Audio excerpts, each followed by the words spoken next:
Hello there, ladies and gentlemen, and welcome to another episode of CookieCast. Today on CookieCast, it's the NFL podcast Laces Out. And we've got a guest. That's right, we've got a guest. See, I can do it sometimes.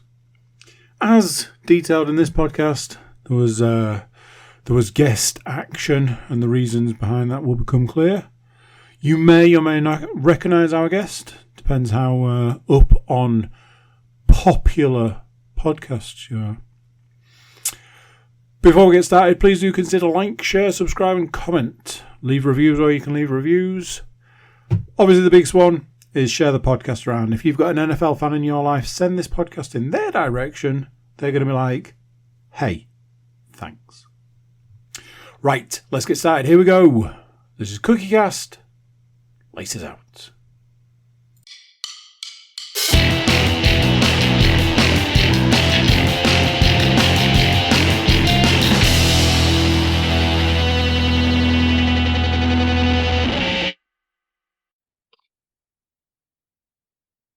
Welcome on in, ladies and gentlemen, one and all. And for those of you watching on YouTube, you will see, not just mine, or Andy's face smiling back at you. We have got a third face on the podcast this week, ladies and gentlemen. That is right. Mr. Cook has landed the big fish. He's got the guest. So very, very big applause to Mr. Cook there. Yes, joining us. You may have seen his face on this podcast in the past, but you may also be familiar with his work on the Formula One podcast on the CookieCast podcast network. It is Mark Wilkin. How are we this week, sir? Fantastic. Thank you. Thank you guys for having me again. Not a problem. Always happy to have guests on for the NFL podcast. It's a nice change of pace. We've only had two so far this season. Clearly, I've decided to take the season off for getting guests. So I did try and get Mark on last week, and Mark was like, "Sure, definitely." I mean, I am doing our podcast, so I can't. What other than that? And I was like, "That's fine." Paul will have nothing to say about this. I mean, he beats me, Mark. He beats me. I mean, I didn't forget that. Yes, we had a race that weekend on our podcast. I was like, "Oh yeah, I'm free," and then, oh shit, no, I'm not. Whoops. It's not the end of the world. Nah. It's not the end of the world. Well, it's obviously, fine I'd love to have seen. I was going to say, I'd love to have seen if there was like a multi-screen sort of red zone situation going on. If you were sort of firing answers at this podcast, and then muting yourself, and then going back to this podcast, and it'd be spectacular. Take us to the Octobox. I mean, Andy knows he has to sift through James's comments. So, I mean, that would have been a dangerous game if I wasn't live to press the mute button. It is until we started hosting the Formula One podcast that I managed to get to the point before having to buy the mute button, the cough box. I had to get out some severe editing skills for also James. Yeah, I mean, every week I get a message is like, "This is the week, Andy. This week I'm getting cancelled." I'm like, "That's good to hear, James. I'll carefully pick my way through that podcast and look for any."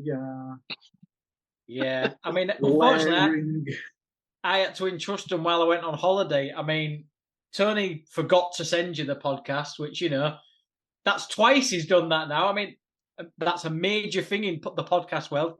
Send the CookieCast guy the podcast, and leaving them to their own devices is a dangerous game. So, thank you. We survived. We're still going for now. But I am adamant he wants to be arrested or cancelled. I don't know which one it is, but one of them he definitely does. So, I mean, if that's not a reason to tune in each and every week, I really don't know what is. So, as we have got a guest, obviously the first thing we need to do is we need to go to Mark and ask, who does he think will be the two teams that will contest this season's Super Bowl? So, AFC, I've gone for Kansas City Chiefs because they just can't lose. Spoiler alert, they cannot lose at the moment. And from the NFC, I have gone the Detroit Lions. Oh, I've been saying for 2 weeks at this point, I've been saying I would like my Super Bowl pick back so I can predict that as my Super Bowl. I think at this point in time, it's almost completely locked in. I think it's going to be some kind of, they're going to paint it as a Cinderella story. It's going to be the Lions of all the years they've been through and all the struggles, but they've really managed to lock it in and get that sort of that quarterback, that defense, that it's just a perfect rounded team going up against the big boys, the back-to-backs, the blah, blah, blah, blah, blah, blah, blah, blah. The Taylor Swift fueled Kansas City. And I think, oh, my God. I think it makes for Jake Paul, Mike Tyson-esque Super Bowl. So, yeah, I absolutely applaud that pick. If I could do my pick again, it would 100% be that. I think they were so close last year. I can't not like Dan Campbell. Like, he's just such a guy. And I think, do you know what? I really, really want him to do it. So they got close and we beat him last year, the 49ers. So I think this year they're going to pip us and get to the Super Bowl. I really hope they do. If we don't get there, I really will be rooting for Detroit this year. Yes, for those of you who haven't seen the podcast before, Mark is indeed a San Francisco 49ers fan. I am. I do apologise. So, strangely enough... Take your apology and bank it. And I am wearing a San Francisco t-shirt because I knew... well, there you go. I mean, what more can be said? What more can be said? So, technically, you have basically taken half each of my Super Bowl matchup and Andy's Super Bowl matchup. Okay. So, Andy had gone for a repeat of last season's, and I went for Lions-Texans as my Super Bowl pick. Obviously, still happy with my Lions pick. Not so happy with my Texans pick at the moment. It seems though they just seem to be losing a skill position player a week, it appears, at this particular time.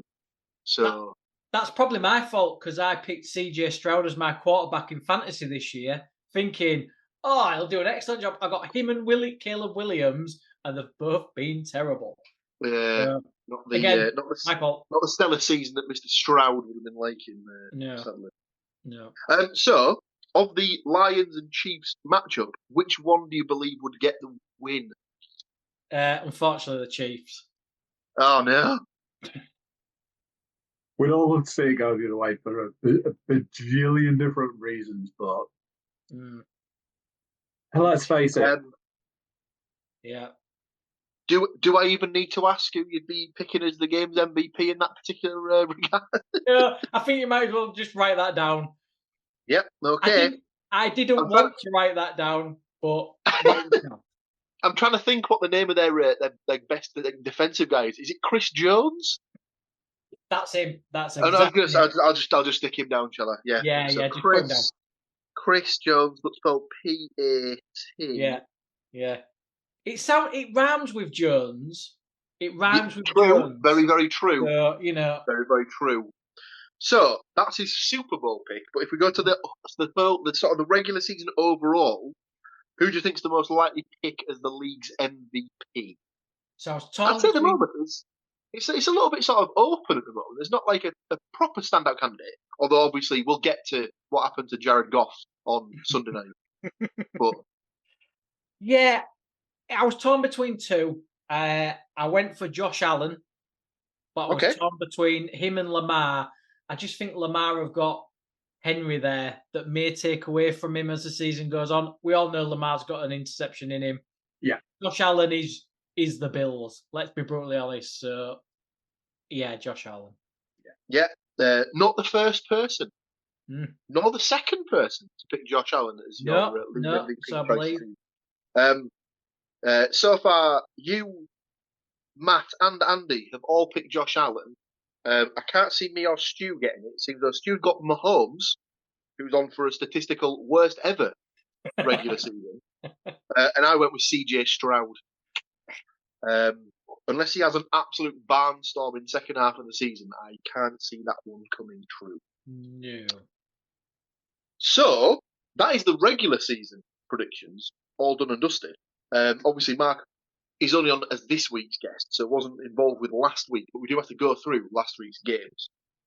So last week we had the guest slot as the bookies' favourites across the board, with the exception being we had to move two of the teams as they would have had the same selection as Andy, and it's kind of hard to pick a tiebreaker when one of the people is not real.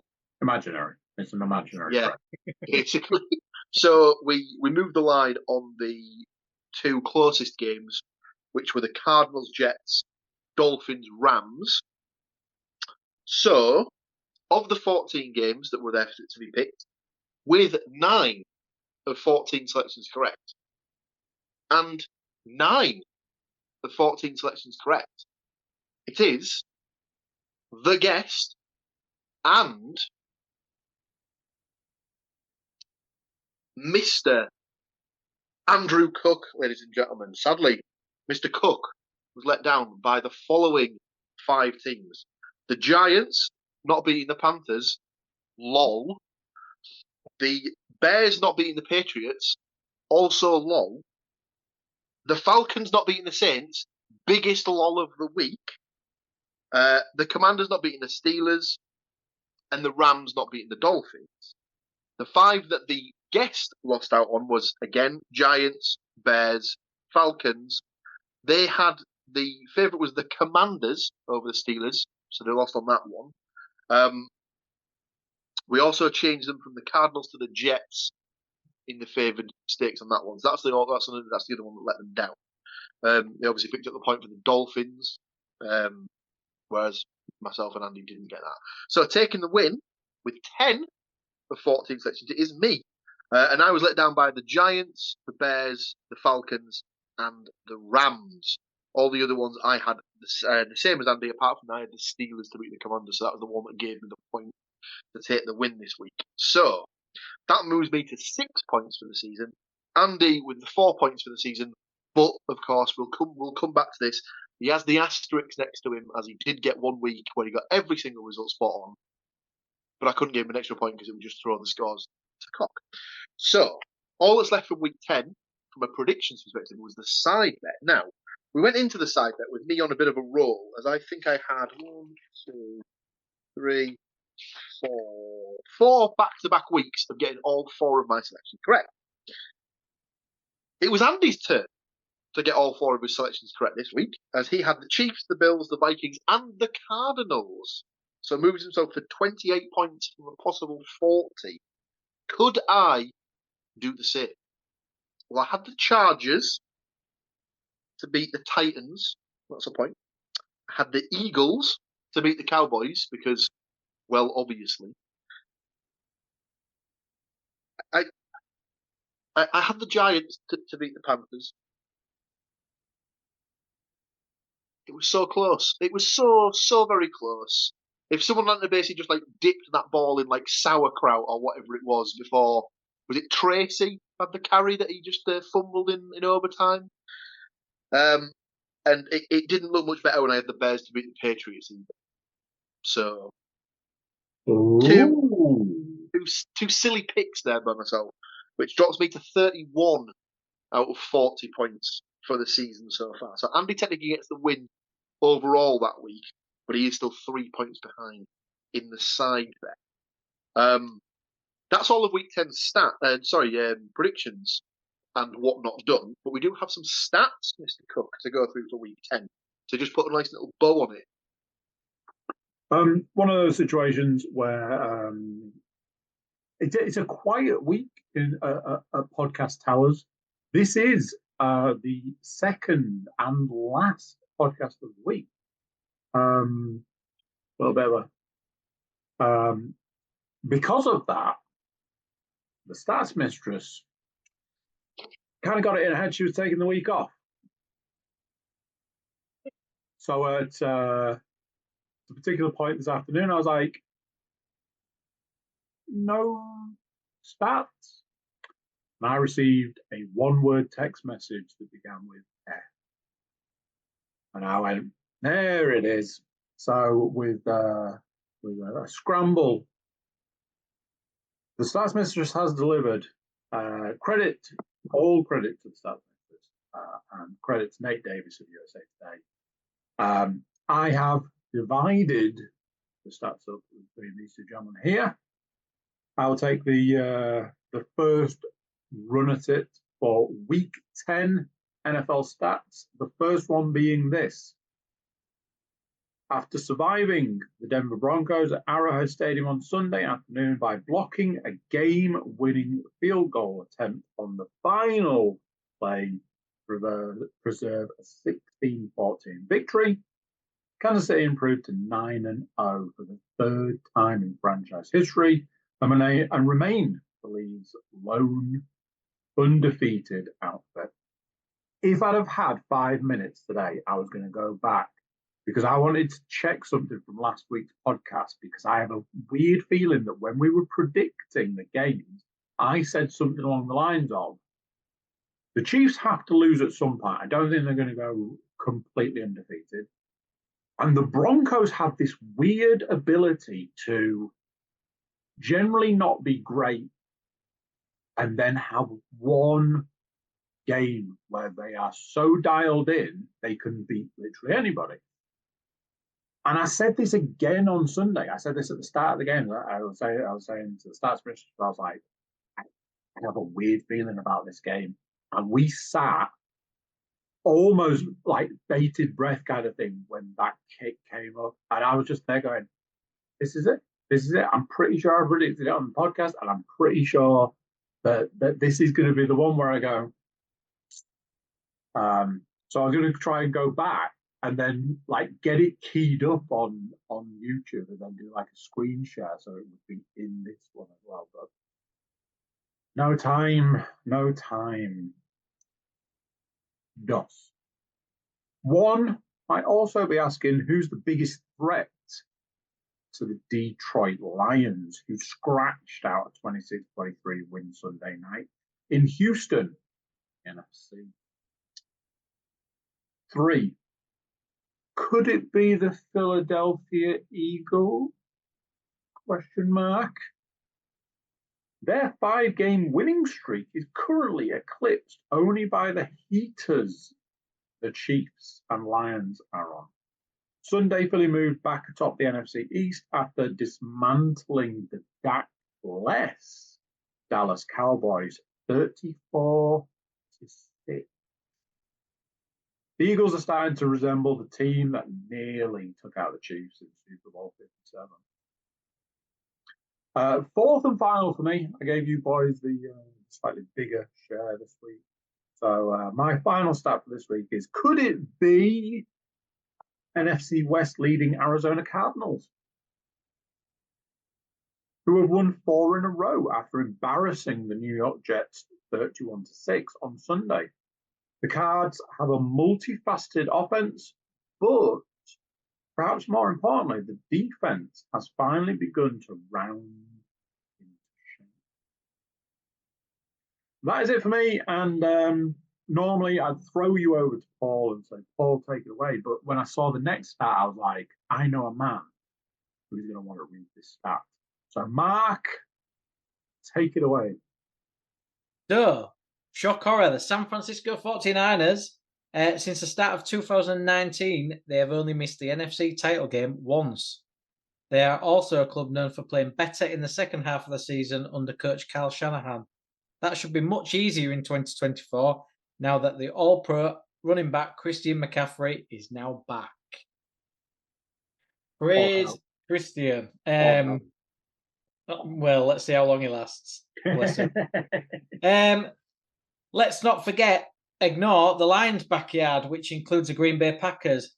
The Packers finished very fast last season and are certainly set up to do so again, assuming quarterback Jordan Love gets reasonably healthy and into the kind of torrid second half groove he enjoyed in 2023. One that carried them, then the inexperienced team, to the divisional round. Another one. So running back, Ravens running back now, Derrick Henry, continues to score a touchdown every game this season. he's only the 5th player in the Super Bowl era since 1966 to start a season with a touchdown streak this long. I love the fact that, like, when he was at the Titans, everyone was like, nah, bit washed, didn't he? No, you couldn't be further from the truth. I got him in our fantasy. I got him on a trade after like week 3, and I give up Nick Chubb, who was on IR at the time, and Breece Hall at the Jets. For that very reason you said, Paul, Henry won't do out. I don't think he did anything, did he, when he started the season? Lamar was running, and it was like, oh yeah, he won't do anything. And then Henry turned into Henry. I'm still not doing very well in the fantasy, but I've got Henry, so it's fine. Speaking of the Ravens, MVP frontrunner Lamar Jackson's league-leading passer rating now stands at 123.2. Aaron Rodgers holds a single-season record of 122.5, set 13 years ago when Rodgers won the first of his 4 league MVP awards at the Packers. And my last one, speaking of CMC again, welcome back to Christian McCaffrey in his 2024 regular season debut after recovering from Achilles issues. CMC, the 2023 Offensive Player of the Year, finished with 107 yards on 19 touches in a 23-20 victory over the Bucs in Tampa. A very, very, very marginally close victory, thanks to our kicker that decided, let's cause a bit of drama and nearly hit the post. As I said, I was like, ultimately, it doesn't matter how many kicks you miss. If you hit the game-winning kick, that's the one that counts. Because that's the one they carry you off with. Yeah, it is. Exactly. I was singing the old "You're Getting Fired in the Morning" right up until that point. Yes. Just on the CMC thing, I love the fact that obviously it's his first game back, and everyone's probably thinking light workload. Put him in and on the occasional down or something. Now we'll just ride the absolute shit out of him, shall we? Yeah, we'll just, we need to win this game. So off you go, Christian lad. You'll be fine. Your Achilles will be absolutely fine. It wasn't a serious injury, you didn't go see a surgeon in Germany. We'll just ease you in gently. Just baffling. Yeah. Completely baffling. So I have the remainder of the stat. And speaking of the McCaffreys, after a 23-yard catch in Sunday's loss, Commanders rookie wide receiver Luke McCaffrey, Christian's youngest brother, has 134 total yards in 10 games this season. So he's only 20-some ahead of his brother, who's played his first game. Anyway, we'll carry on. The Steelers didn't take long to reap the rewards of their trade deadline moves. Wide receiver Mike Williams' first and currently only catch with Pittsburgh was a game-winning 32-yard touchdown reception at Washington. Newly acquired outside linebacker Preston Smith also collected his first sack in the black and gold, dropping the elusive Jaden Daniels.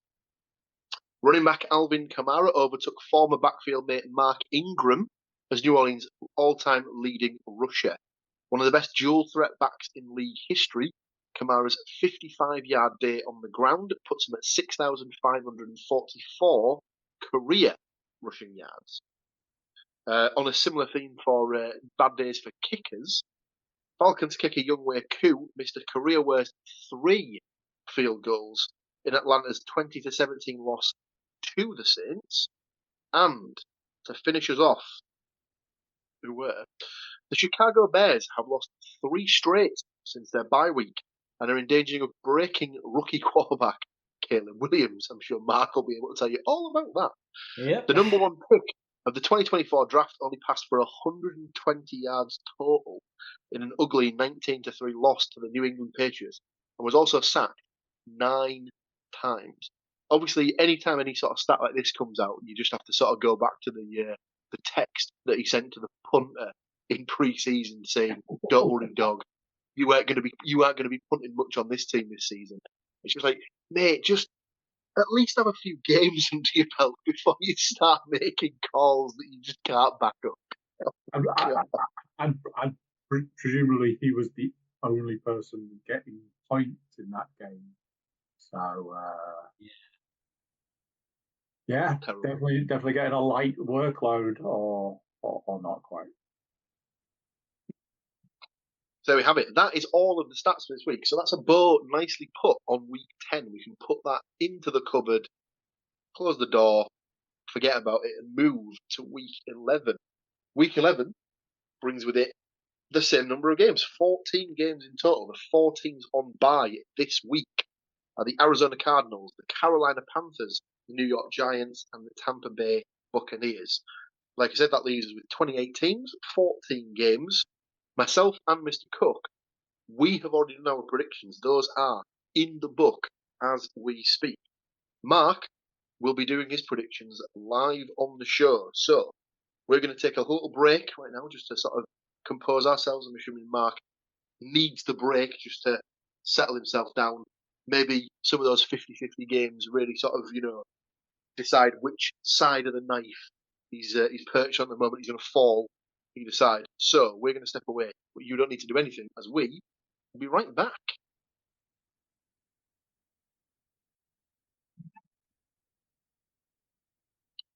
And just like that, seamlessly, we're back on your television screens or in your ear holes, ladies and gentlemen. Right, so week 11's predictions to come.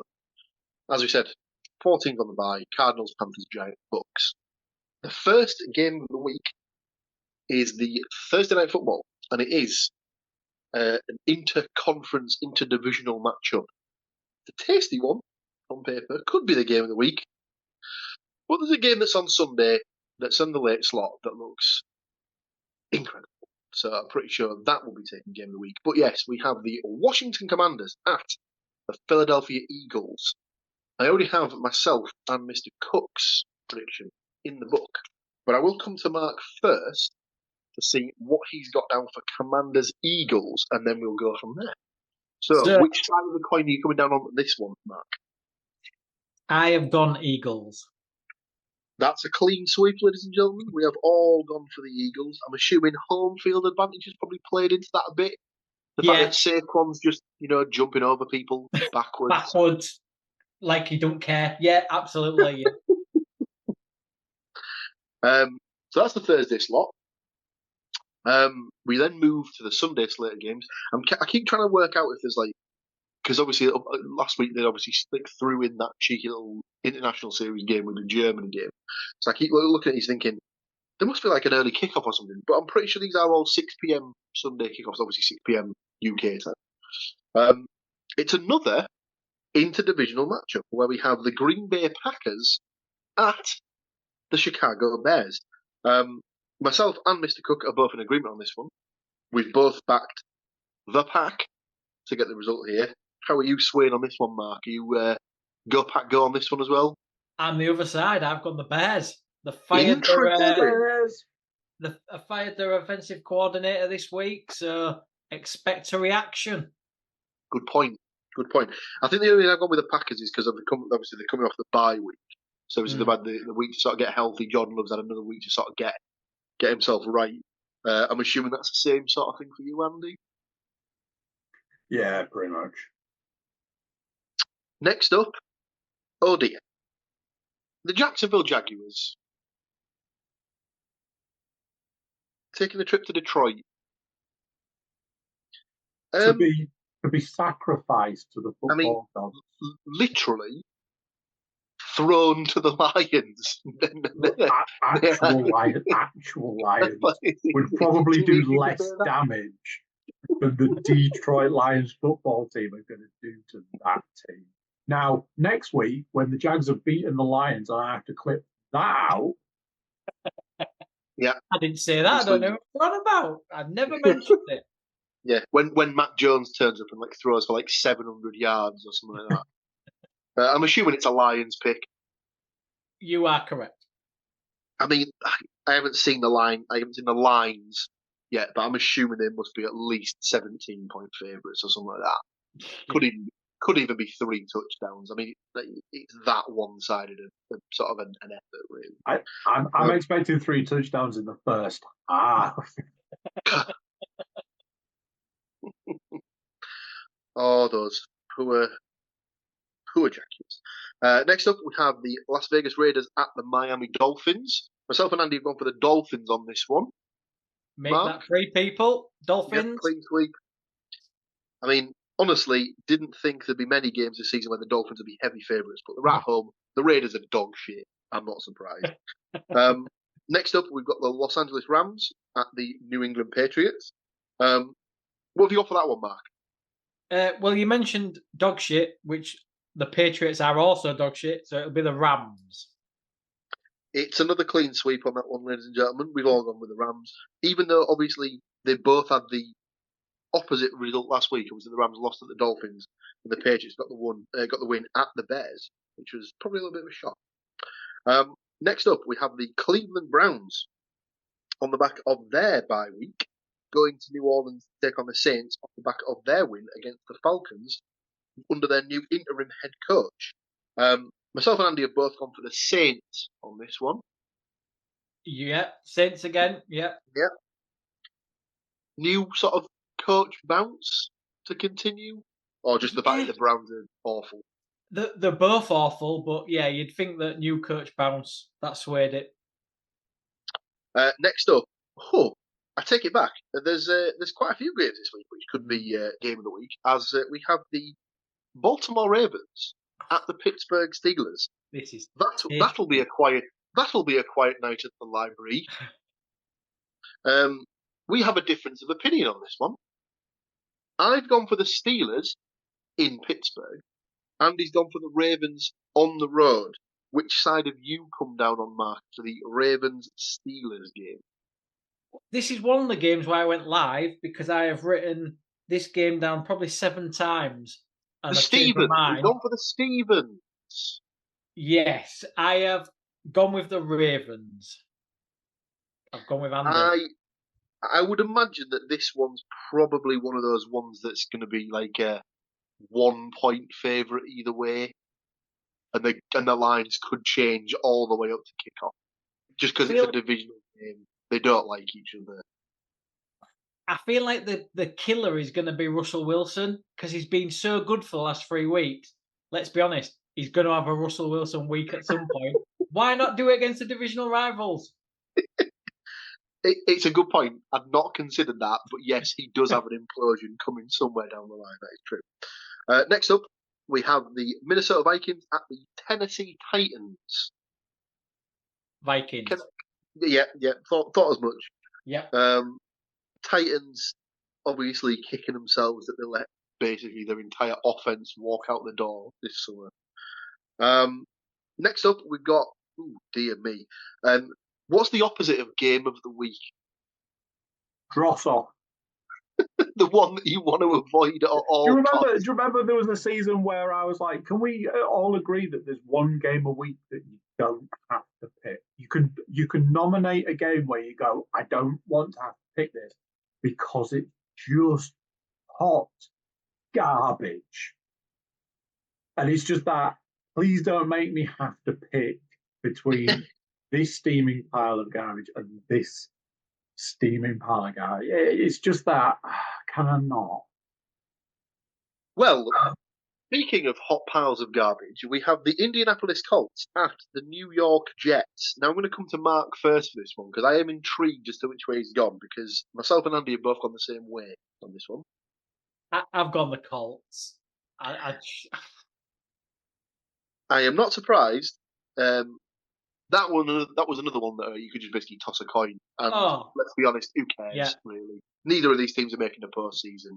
No. The Colts don't even know what's going on in their quarterback room. So, and the Jets, it's just hilarious to see them put all their eggs in the Aaron Rodgers basket, and that basket be just made of, I don't know, hemp or something like that. It's interesting, isn't it? Because basically, at the point Rodgers managed to get everybody at the Jets fired and then continued losing games, things have gone surprisingly quiet.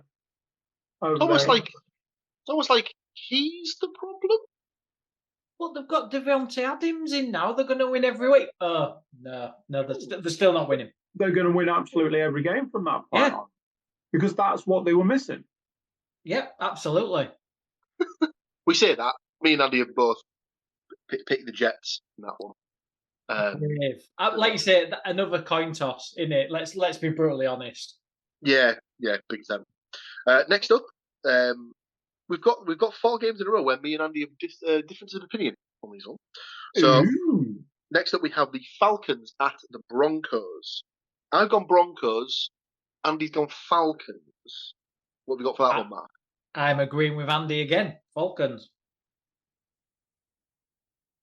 Now, obviously, for people who've never seen the podcast before, no one will be surprised that I went with the Broncos in this one as the quarterback of the Atlanta Falcons. I was going to mention that there was zero chance you were picking the Falcons anyway, so that's no surprise to anyone. But I thought I'd leave it and just allow it to fly by. But you decided to address the elephant in the room. Well, the reason why the elephant has been addressed is that I gave him the benefit of the doubt last week. They were playing against a terrible team, and what's he done? He's gone and taken that kind face that I've shown him and basically just wiped a massive turd across it. So basically, Kirk, go fuck yourself. The next game sees. I think I might know which way Mark might be picking this next game, as we see the Seattle Seahawks traveling to Santa Clara to take on the San Francisco 49ers. Do I need to write an S to start this one or to end this one? Oh, well, I need to do it. You don't need to ask me, dear. You know where I'm going. The Seattle Seahawks. Exactly. There we go. Come on. Go on. No, obviously. Gino's cooking. Obviously, Mark isn't stupid. We'll back his boys to get the win. I have actually gone with the Seahawks in this one, only because they've had the bye week to get, again, for some weird reason, I kind of like teams coming off their bye, just because they're rested, and they're like, well rested. They should be healthier. But there's probably some stat that says, 80% of the time they never win or something like that. So. Well, I think that's one reason why I can see him winning, because I think last time we played them, it was the 49ers hadn't lost to the Seahawks for X amount of games. So you're probably right there. This is probably the game they're going to lose to. But I'm back in the 49ers. What am I saying? CMC's back. He's going to be the game changer. Yeah. So, aforementioned game of the week, the undefeated Kansas City Chiefs going to Buffalo to take on the Bills. Now, I think it's a stunning indictment of how bad the AFC East is. That I'm pretty sure I worked out the Bills can clinch the division in 3 weeks' time. Technically, if they win out and the other teams lose, they can have the division sewn up, which is ridiculous. Yeah. To almost have your division sewn up by Thanksgiving, that's crazy. So. I'll go to Mark first on this one. Which way do you see this one going? I have got the Chiefs losing their first game of the season. I've gone for the Bills. So, I said there was a difference of opinion on this one for myself and Andy. I have agreed with Mark. I too have backed the Bills in this one. The Chiefs have been showing that they are undefeated, but they have been scraping through some of those games. And I was speaking to a Broncos fan at the weekend, and he just said, "Oh, I'm sick of it. It's just I'm sick of this now. They just keep they're so jammy, they're so spawny." And I had to explain to him, no, that wasn't jammy. That was just incredible special teams play by the edge, the edge rushers to sort of get around and block the field goal. You just can't sort of say anything bad about that. But there's only so many times that you can get away with stuff like that, and I think if Josh Allen plays the way that he can, this could not only be a win, but it could be a bit of a blowout, potentially. So I've gone with the Bills as well, but Andy has backed the Chiefs. I'm assuming at this point you're just thinking they're just winning every single game this season, regardless of what happens. So like I said last week, I don't think they're going to go undefeated. I don't think. Honestly, with what you've just been saying there, I actually agree. I think this is the worst, in a lot of ways, the Chiefs have looked. They're just not that dominant team, but with that whole scraping it through, I don't think they're going to go undefeated. I do think they're going to lose to the most random of teams. If they lost to the Bills this week, you'd go, that is absolutely what we'd expect. They've got 9-1. It's no small feat, and you just move on. Congratulations to the Bills. You beat a dominant team. Well done, everybody involved. Move on. Which is why I don't think that's what happens. I think it's somebody who's like 2-10, and they just go, "Oh, did we just beat the Chiefs?" And the Chiefs, what the fuck just happened? So they do have to play the Raiders on the schedule, and this is the season that they play the AFC North. So they've obviously already played the Ravens and beat them. They've still got to play the Steelers. I think they've still got to play all three. Actually, I think they've still got to play the Steelers, the Bengals, and the Browns. And it would be typical Browns if they beat them. Yeah, right there. So, a team that has been decimated.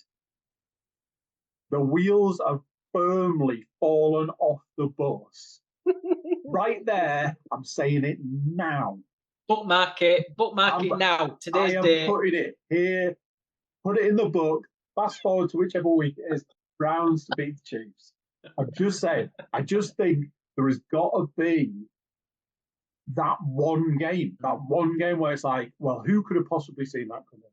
It means they don't go undefeated, but it almost makes no difference when it comes to Super Bowl o'clock. It's typical Chiefs, like you say. Everyone's expecting the Bills to beat them because the Bills are, a decent team, and Mahomes will just turn up and do something ridiculous, and they'll I can see it. All three teams will be there. The Chiefs, Bills, the referees. Two of those teams will be on the Chiefs side. Well, what I was going to say, he's got the refs telling him whenever there's a defender near him now, hasn't he? So he certainly has. He's like, come on, keep me in the loop on that one. Oh dear! Right, so that's the Sunday. Well, I say that's the Sunday slate of games. There's one game left, obviously, the Sunday night football. So we're into the primetime games. The Bengals at the Chargers. Not gonna lie. I think this was the toughest game to pick for me this week, and I went a particular way whilst regretting my decision. I was like, I'm picking this, and I will be wrong. So for those of you watching, you can probably guess that means that Andy's picked the Bengals, and the reason he's saying that is obviously they've already played the Ravens twice this season, and I think the stats were that Joe Burrow had thrown 9 touchdowns, had something like close to 800 or 900 yards, and still lost both games. How is that possible? It's just absolutely ridiculous. I think Chase had 5 touchdowns alone. I mean, he had 4 in one game last week, so that's not actually that great a start when you think about it, because all of his production came in one game. But it's okay, Paul, because some of us know that he got 44 points in fantasy this week, and some of us also lost this week. That's a tough pill to swallow. Not in that game. Not in that game. I lost in a different game where I was 99% to win, and still lost. Yeah. Moving on. That's like the Broncos fan who, whilst they were lining up for the game-winning field goal attempt, backed the Chiefs to hedge his bet and ended up winning something like $15,000 or something like ridiculous like that. It might not have been that much, but he did win a sizable sum. Yes, so Andy's gone with the Bengals. I've gone with the Chargers with the home field advantage. Which way do you see that one then, Mac? Bengals. It's a very Chargers thing to do, to lose at home to the Bengals. Yeah, it is. Well, technically they're just playing in the Rams stadium, aren't they? I'm sure that will go down well with the Chargers fans. And we finish the week with the Monday Night Football, and it is the Battle of Texas, where we see the Houston Texans at the solar-powered Dallas Cowboys AT&T Stadium. $1 billion. Jerry. $1 billion. $1 billion with a B. $1 billion. Did you see the fact? Did you see the fact that obviously all the stuff that had come out about the sort of the sun coming through, and then in the press conference after the game, there was sunlight coming through the window, so they put a shade up to stop it from hitting Mike McCarthy in the face. All I saw over like Monday was like, build $1 billion stadium, forget big orange ball in the sky. Like, Yep. Blind your own players as well. It'd be one thing if it was blinding the opposition. Get your own players. Some of the stuff that came out of the back of that was just phenomenal. Something that I've sort of derailed this one, but something that hasn't come up in the stats, which I can't imagine it would, and I think was only announced today, but I know in the stats it did say Dak left Dallas Cowboys, but Dak is actually out for the season. I think we touched on it last week. That it's listed as this hamstring, and it's listed as he needs surgery, and it's listed that he is now out for the season. I'd like somebody to explain the ins and outs of that for me, because it was a hand injury to start with, which turned into a hamstring, which turned into out for the season. I was like, okay. Do we think at this point that everyone just misheard that it's his hand string or his string hand? So it's just his guitar playing hand that he's injured, and he's that involved in his pastime that he really wants the surgery so he can strum away. I thought he might have strained his hamstring by his stupid "here we go" call, that he does every snap. I did think it was quite funny that both Cooper Rush and Trey Lance did the exact same thing. And it was quite funny when Trey Lance basically just tried to sound as close to Dak as he could. And then played almost like him by running a couple of interceptions. So, do I need to ask which way you're leaning on this one? Probably not. It ain't the Cowboys, which doesn't come as a shock.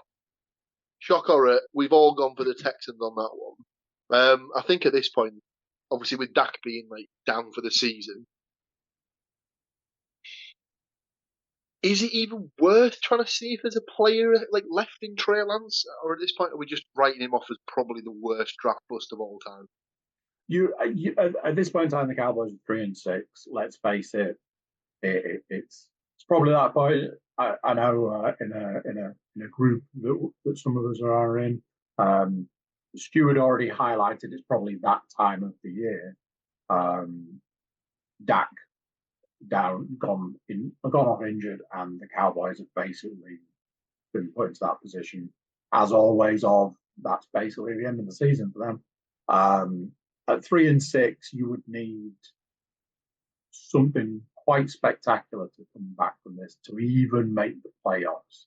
So there is always going to be that decision at this point of, do you go with, let's tank the rest of the season to get a better draft pick, or do we just try and white knuckle it to get as far as we can, maybe get out a couple more games? They're not seeing the playoffs, so it's kind of a what's the best worst case scenario type thing. They've got a tank, surely, because Dak, from what I can remember, Dak's had maybe one good season, maybe two.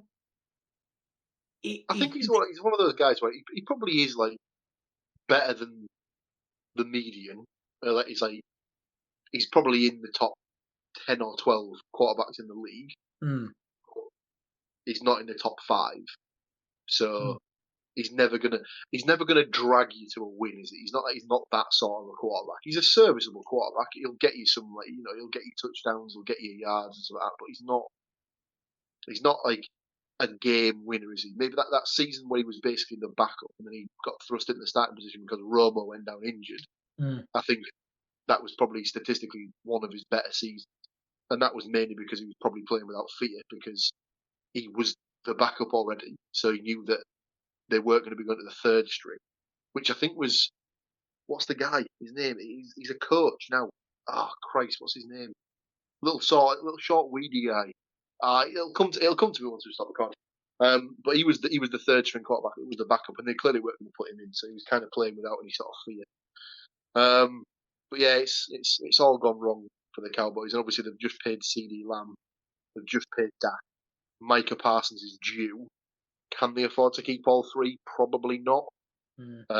So I wouldn't be surprised if this Cowboys team is slowly but surely dismantled in the off season. I think there's probably a rebuild on the horizon. And I know they've just paid out big. I know that it's been said before that they consider Dak to be their quarterback, their franchise, whatever. I think it's probably time to start looking for your rookie quarterback to get in now. Well, a couple of years behind Dak to learn the ropes, learn the playbook, to learn how things are, to maybe start taking a couple of games back end of the season after next and move Dak on. And honestly, I think if that's the way they go, I don't see Dak going anywhere else. I think it's retirement purely through the amount of injury that he's had. I think it's probably like that. There's no real reason for him to go anywhere else. He could go to, someone like the Jets, the Colts, those kind of teams that are probably looking for somebody to do something with them as a team. But why? I just don't think it's worked on both sides.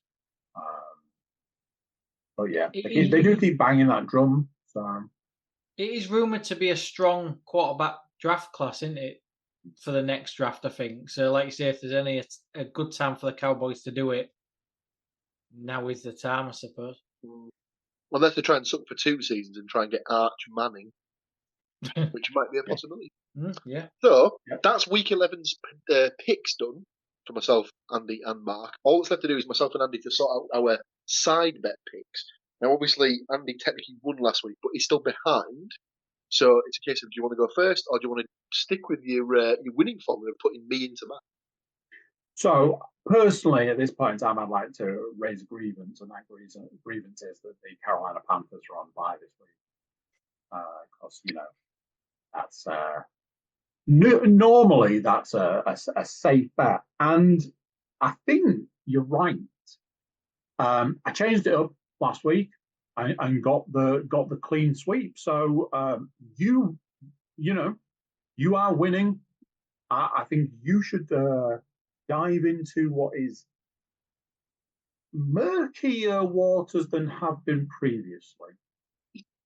Yeah, okay. I'll have the Detroit Lions to beat the Jacksonville Jaguars. Thank you very much. See you later. Okay, I thought you. If you want to go with the obvious choice, fine. Speaking of obvious choices, the Houston Texans to beat the Dallas Cowboys.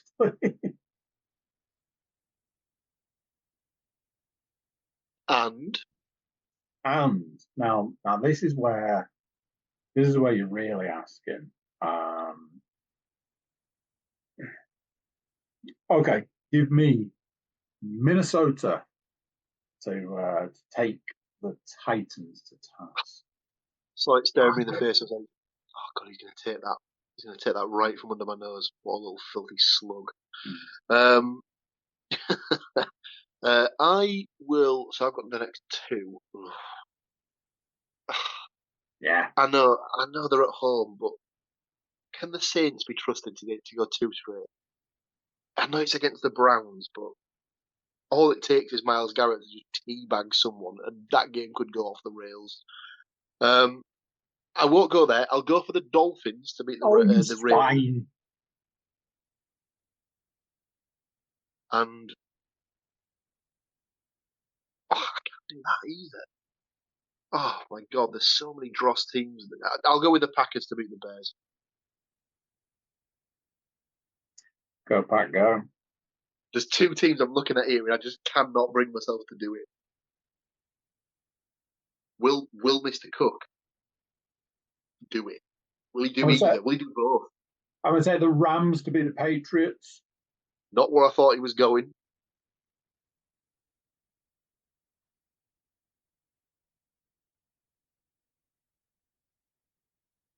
Fuck me, there's some. Shall I take one of?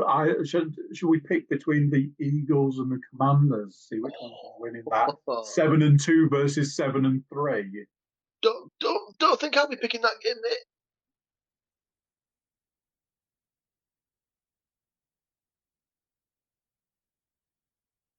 Riveting podcast. I've seen the two games that you're referring to. Yes, he has. Yeah, and no, I'm not. You know what? Seeing as he's had the good grace to come on and spot the NFL podcast, I will predict Mark's San Francisco 49ers to beat my Seattle Seahawks. All I can do is apologise now for that one. So that leaves me with either the Bills or the Chargers or the Broncos.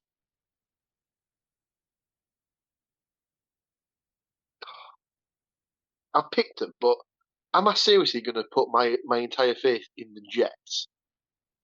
Do you know what? You might have to. I'm gonna have to roll the dice, and I'm gonna have to go for the Jets to beat the Colts. The only thing I'm hoping is that the quarterback sort of like nonsense that's going on in Indianapolis plays into their hands, and at least they know that they've got their starting quarterback sewn up. So just to recap, Andy's 4 teams. He has the Houston Texans at the Dallas Cowboys, the Minnesota Vikings at Tennessee Titans, Los Angeles Rams at the New England Patriots, and the San Francisco 49ers at home to the Seattle Seahawks. Whereas I have the Detroit Lions at home to the Jacksonville Jaguars, Miami Dolphins at home to the Las Vegas Raiders, the Green Bay Packers at the Chicago Bears, and the New York Jets at home to the Indianapolis Colts.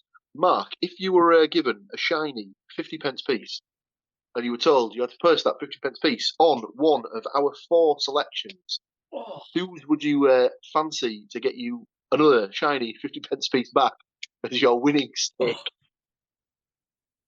I think I'll have to go with yours, Paul. Just marginally. I know you backed my 49ers, and I do apologise. Yeah, I think you had the first pick, and I think you advantage. I'll go for you. I see. And this is my last appearance on the NFL podcast, so thank you. NFL podcast. Yeah. There you have it, ladies and gentlemen. So that's week 11, done and dusted. Thank you very much to you for listening to us. Thank you, Mark, for coming on as a guest. No problem. Thank you. Thank you, Andy, for joining me once again to go through the details of the American football. Obviously, if this is your first time watching us here on the YouTube or listening on your various different streaming devices, maybe throw a little subscribe to the channel, a little follow. Obviously, it's not just the NFL podcast, as we discussed. Mark and the boys do the Formula One podcast. Myself, Andy, Stu, and Matt do both the football and the wrestling podcast. that come to you weekly and monthly. And of course, Mr. Cook opens that head and pours forth the Darkest Timeline podcast for you each and every week on the CookieCast podcast network. Well worth a listen or a watch. That's it for Week 11's preview show. Join us again next week. We'll go through all of Week 11's games. We'll look forward to Week 12, and we'll just keep the cycle running. Until then, thanks for listening. Take care of yourselves, look out for each other, and we will see you all next week back here at Bye for now. So there you go, what do you think to that? Big thank you to Mark for joining us. If you haven't already, if you're just here for the NFL and you're like, I've never seen this guy before, what's he all about? Check out the Straight to the Apex podcast, our Formula One podcast. It is fantastic. Hands down, one of the best podcasts you can get your hands on. Even if you're not a Formula One fan, there's still something there to enjoy. And if you are a Formula One fan, you are in for a treat. It's a banger. As I say, big thank you to Mark for joining us. Look forward to more guests, touch wood, in the future. Before you leave us, do consider like, share, subscribe and comment. Leave a review where you can leave a review, and check out the website, thecookiecast.com. There we've got social media links and an email button. That way you can get in touch with us or any of the podcasts that we have. There are many. Thank you for watching. Thank you for listening. Thank you for being here. And that's it for this one. Till next time, I'm going to say bye, and I'll see you then. You've just listened to another episode of CookieCast. Thanks for listening.